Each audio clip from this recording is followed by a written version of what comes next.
مسئلہ یہ ہے کہ ترکیوں کی حکومت جو تھی وہ اہل سنت و جماعت کی، اور حکومت ان سے کنہوں نے لی؟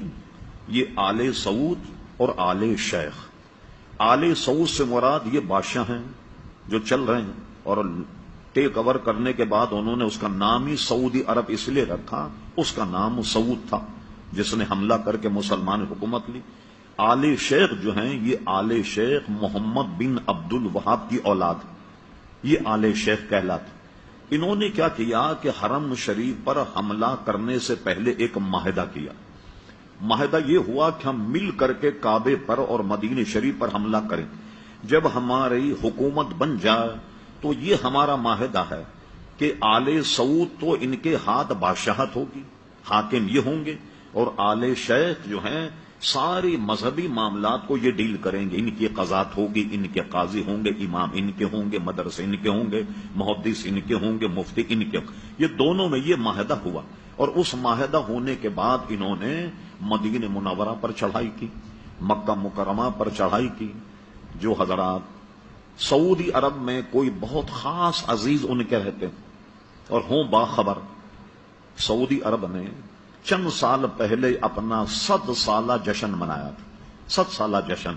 پوچھے جنہوں نے پروگرام دیکھا، ملک عبد العزیز کو حرم شریف میں گھوڑے پر بیٹھ کر تلوار سے لوگوں کو قتل کرتا ہوا دکھایا گیا۔ حرم شریف تو کیا یہودی آ گئے تھے حرم شریف میں؟ کون تھے جن کا قتل عام کیا؟ وہ سب سنی تھے۔ مسجد نبوی کے امام کو مصلی پر تلوار سے ذبح کیا، اور صرف 200 حضرات نے مدینہ شریف پر حملہ کیا۔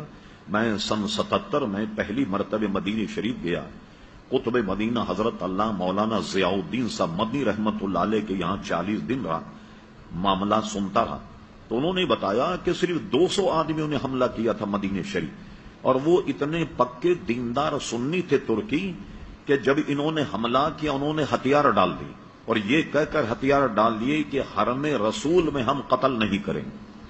خود قتل ہو گئے مگر انہوں نے دفاع نہیں کیا۔ یہی حال مکہ کا ہوا، اور انہیں حکومت لی۔ لوگ سب بھول جاتے ہیں۔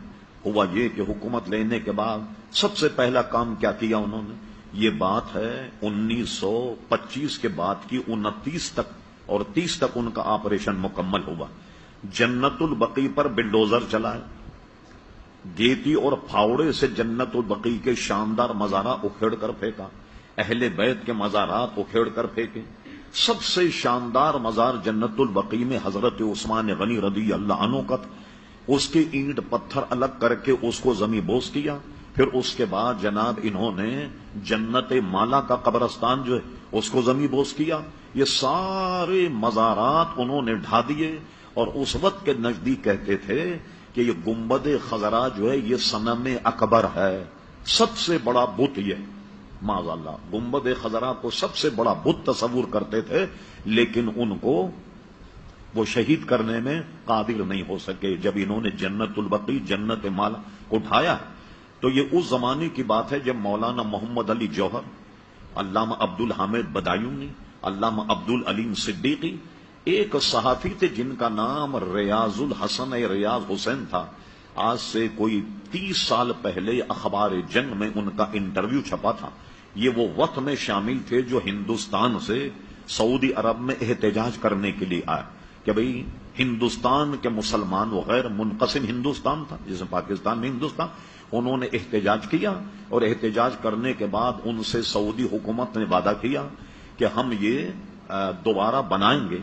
یہ جو آپ ان بزرگوں کے مزار پر کچھ پتھر رکھے ہوئے دیکھتے ہیں کہ جس سے یہ پتہ لگ جائے کہ یہ حضرت فاطمہ کا مزار ہے، یہ حضرت امام حسن کا ہے، یہ اسی وقت کی برکت کہ یہ پتھر لگا کر انہوں نے ایک طرح سے نشاندہی کر دی کہ یہ ان کے مزارات ہیں، لیکن اس کے بنانے کا وعدہ انہوں نے پورا نہیں کیا۔ حضرت خدیجۃ الکبریٰ کا روضہ جنت مالا بہت شاندار بنا ہوا تھا۔ کسی صاحب کے پاس وقت ہو اس فقیر کے پاس آئیں، وہ تمام آپ کو میں فوٹو دکھاؤں گا کہ جو اس کے ڈھانے سے پہلے جنت البقیع جنت مالا۔ اب بتائیے ایسے حضرات جنہوں نے ہزاروں مسلمانوں کو تحقیق کیا، کعبے پر قبضہ کیا، مدینہ شریف پر قبضہ کیا، وہاں ہم لوگ کہتے ہیں سب بھول گئے، آپ ان کے پیچھے نماز کیوں نہیں پڑھتے؟ تو اس لیے ہم ان کے پیچھے نماز نہیں پڑھتے کہ وہ عقیدتاً ہم اہل سنت و جماعت کو مشرک سمجھتے. اب بتائیے کہ جو اہل سنت کو مشرک سمجھے کیا اس کے پیچھے نماز پڑھیں گے آپ؟ اس لیے ہم نماز نہیں پڑھتے. اور اس پر کسی صاحب کو اگر تاریخ حقائق کا مطالعہ کرنا ہو، ہمارے بہت بڑے علامہ گزرے علامہ مفتی عبد القیم قیوم صاحب رحمت اللہ تعالی علیہ، ان کی تاریخ نجد و حجاز کا مطالعہ فرما. چلیے تو ہم مولویوں کی بات ہے. محمد بن عبد الوہاب کیا تھا؟ آپ انٹرنیٹ پر سرچ کریں آپ، ہم فرے کے اعترافات. یہ ہم فرے کون تھا؟ 7 جاسوس جنہوں نے سلطنت عثمانیہ کو توڑا. 7 جاسوس، 6 مرد تھے، 1 خاتون تھی. تو انہوں نے استنبول میں جا کر کیسا تفرقہ ڈالا. یہ جو بتا رہا ہوں میں آپ کو، ہم فرے، اس نے استنبول میں ایک شیخ کے پاس بیٹھ کر درس نظامی پڑھا، عربی زبان پڑھی اور جاسوسی کی. اور کہتا تھا کہ کبھی بھی کسی کو مجھ پہ شک ہو جاتا کہ جاسوسی کا، میں فوراً عربی بولنا شروع کر دیتا. اس نے تو بالکل ننگا کر کے رکھ دیا محمد بن عبد الوہاب. یہ تو ایک غیر مسلم کتاب ہم فرے کے اعترافات کے نام سے، وہ عربی میں بھی چھپی ہے کویت سے، اور کیا کہتے ہیں لندن وغیرہ سے بھی وہ چھپی. جی لندن کے تو جاسوس ہی تھے. یہاں اگر آپ جائیں برٹش ایمبیسی، آپ کو یہاں انگریزی میں کتاب مل جائے گی، وہ یا ہم فرے کے اعترافات، اور اردو زبان میں بھی کسی نے یہاں پاکستان کے کسی پروفیسر نے ترجمہ کیا. کتب خانے جو ہیں چھان بین کیجیے، اس میں آپ کو میں کتاب مل جائے. اس نے پورا قصہ محمد بن عبد الوہاب کا لکھا. میں نے اس کو کیسے گمراہ کیا، اس سے مناظرہ کیا کہ شراب حلال ہے، اور یہ ثابت کر دیا کہ شراب حرام نہیں، اور اس کو شراب پلائی.